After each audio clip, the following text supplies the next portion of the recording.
Hey, what's up, everybody? My name is Juan Castellon. I'm here with Herman. I am a 3D artist, and Herman's an illustrator and graphic designer. We've started this channel to collaborate and share our progress with the projects we're doing today. Herman, why don't you introduce yourself a little bit? Hey, what's up, guys? My name is Herman Baltazar from the Union Designs, and I work under Max. He's the creative director for all our projects. Yeah, I'm an illustrator and graphic designer, and Juan brings out some of the things I have in my head to life, which is really, really cool. So we want to share this process and some of the stuff that we've been working on. So our first project that we're sharing here today is Herman had an illustration of a bat he worked on that he used for some For competition. Competition. A t-shirt for a fight. Yeah, it was a pretty cool design. And why the bat? The bat. So my nickname is the Bat.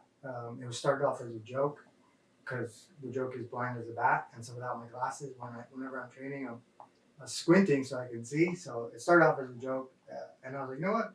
Actually, I kind of fuck with it. Like I like the bats are cool, Batman, the symbols behind it. So that's what I've used since I got it like 2011, 2010. Yeah, so he played around with that, come up with a couple of designs, Right. used it, and then you also basically like rings. So you got inspired by the ring you got there? I got into rings recently, not even that long ago, honestly. So this ring, if you can see it, We'll show a picture later. we'll show. Oh yeah, we'll show a good photo of this later. I don't know. I found it at a vintage flea market at Pierce College, and I was looking for some stuff. I was looking for a ring specifically. So when I saw this one, I was like, "Oh shit, that's cool!" Like it looks very, what would you say, Mesoamerican? Yeah, right? I mean, it's very definitely Hispanic culture feel to it. You know, Latin American. Latin American, like native. It could be Aztec, Olmec, maybe Mayan. I don't know. It looks to me more like Aztec stuff, right? So I was like, oh, cool. Like, So then you got the idea. Oh, I like bats. Let me make a bat ring. well, yeah, pretty much, right? So like, all the stuff that I make for myself in terms of art, I don't know how you feel, but like, I personalize it and I like to wear it. I like to add myself into it, right? So if something inspires me, I like to let it guide me with certain projects, especially personal projects that if I'm going to wear. So I was like, damn, like this ring is sick. I wonder if we could make. Yeah. So then I wonder if we could make. Oh shit, we could make our own rings. When I thought about him, I was like, oh my god! So I got really excited about that. Especially because I have a 3D printer and Yeah, basically concept. So we did. I mean, he told me about it, and then I was like, let me get into ZBrush, and I basically made a little skull ring here. It was just like proof of concept, trying to see if I can actually make a ring and sculpt it, and it came out fine. So then we went ahead with the project. Herman gave me his artwork, and from that, I basically tried to replicate his style on a ring, and came out with basically a bat ring. Well, I didn't know either that he started it. I had just talked about it and sent him like the photo. I didn't send him like the Illustrator artwork. I didn't send him anything. Like it was just a JPEG. I was like, I'm thinking of doing this. So when he got into the process of that, I was pretty blown away. It was pretty sick. It was actually really sick to look at. Yeah, and it took, it was kind of a challenge for me too, because I was like, well, I've never made a ring before. So I was like, and then his 2D art. So translating 2D to 3D can be tricky. You're basically interpreting it yourself. You're trying to like, well, how does this look like at an angle? You're just kind of like, okay, and reference helps, but you're kind of like seeing what works, what doesn't, going back and forth. Like any artwork, basically. Now that we're kind of doing some more of this stuff, do you feel like, even as I'm trying to learn how to design this stuff, do you feel like better sketches at different angles are going to help? They can. It depends, because sometimes a 2D doesn't always translate to 3D. Right. It helps in the sense of like, here's the image I want to get. Right. But it doesn't always. It doesn't always come out that way. Yeah. Okay. Space wise, stuff like that. Yeah. Well, and that's what I'm trying to understand too, because sometimes, so I'm coming from like the 2D world, and I'm trying to understand like what you're going to try to create. So I'm trying to give you like better guidance, I guess, with my illustration, so it comes out closer to what I envision. Yeah. Which is obviously like, that's where the art comes in. We have to interpret and stuff like that. Yeah. Well, that's the name of the game there. Yeah. Right. And we were going back and forth. I showed him stuff. He was pretty much okaying everything I was going for, but when it comes to like 3D, there's always this aspect of like what's on screen is not going to translate to what prints out in the printer. And we got a pretty cool concept here. I painted it. That's sick, dude. Yeah, I really like that concept. Yeah, and then you showed it to your jewelry friend. And what did he say about when you showed it to him? Okay, so obviously I think we're going to show photos of this close-ups in the video. Right? Yeah. So initially, what he said was that we need to bring out some of these features, like go deeper into the grooves, I guess. Is that embossing or beveling? Like the process of digging out the grooves. I always forget. I mean, me too. But it's okay. But whatever. The point is to go in there and exaggerate the cuts, like the motions and everything like that. Wanted to make the teeth bigger too, if we were going to go forward with this one, and he wanted us to do something on the side. Yeah. That was the other thing. He said, "Hey, like you have all that real estate right there, like do something that looks cool," because we did leave that kind of unfinished. That was on my bad and on his. Well, I tried a little bit. There's a little bit of a little wing looks cool, but it's just you lose a lot in the print, but it was kind of tricky to you're trying to. There was a placeholder for now. There was a placeholder for exactly. Now.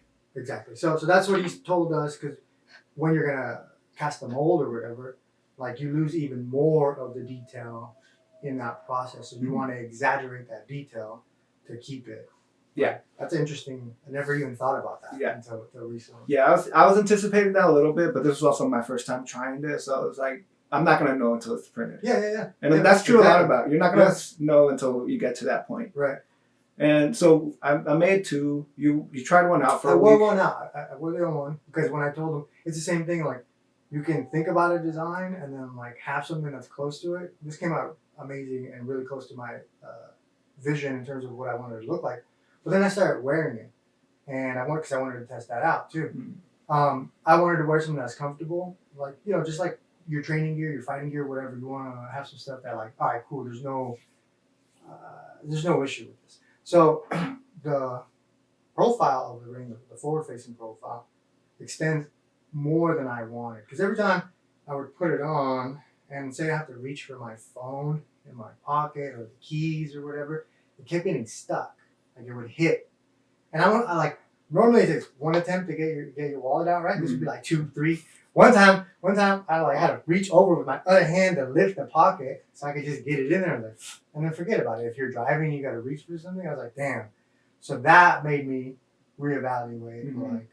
So typical client, you're like, change my mind. I want to do this. Typical client, but it's not like make my logo bigger. Yeah, I didn't say it's like I like it, but can you go in a totally different direction? Like, yeah.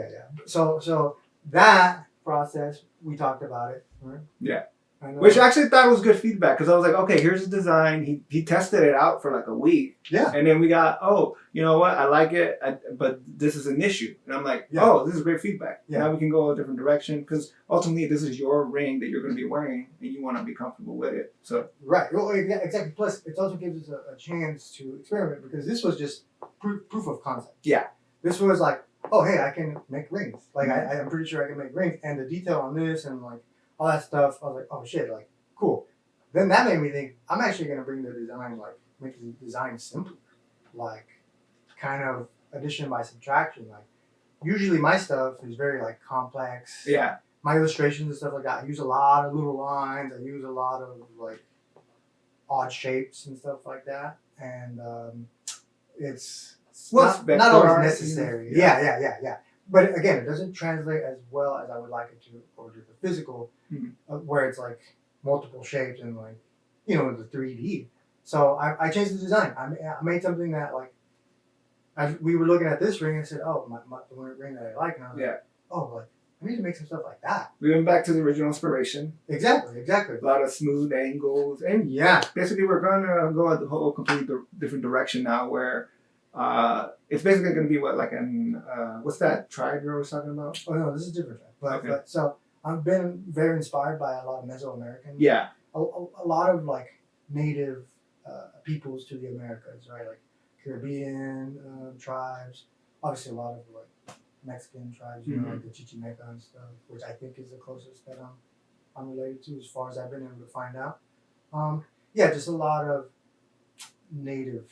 Yeah. Native So- American art. So redesign, and you're kind of going more with that theme. Now. Yeah, absolutely, absolutely. Because then I also did some research on some rings, and I saw some of the stuff that was done. Like I looked at other references and inspiration, and I was like, oh, this is sick. Yeah. There's like some really sick stuff that kind of spoke to me, I guess. Mm-hmm. You know what I'm saying? Like I'm inspired by it. I don't know how else to say it. Like that's what made me want to do something like that. Mm. Yeah. I'm biting off of it basically, but we're trying to make it our own. Cool. I think that covers this current project here. We're gonna basically do a part 2 here because we're gonna do a new design, and we're ultimately gonna actually make a real ring. Hopefully in part 2, maybe part 3. Yeah, who knows? But this is not gonna be our only thing. We're not getting into the jewelry game here. This is the current project here. Right. We're gonna come back with different stuff too. Herman wants to do more of his illustrations. I want to do more of my 3D. We're gonna try to combine the two, make some cool stuff, and we're gonna share it here. So stay tuned for part 2. Guys, if you're watching this on YouTube, please, if you liked it, give us a thumbs up. I think they took away the thumbs down button. Sucks. So you have to like it, and then Like and subscribe. Subscribe, please. Check me out on Instagram, The Art of Juan C. And at the Union Designs, and we'll have our little handles underneath. Cool. Thanks. That's it.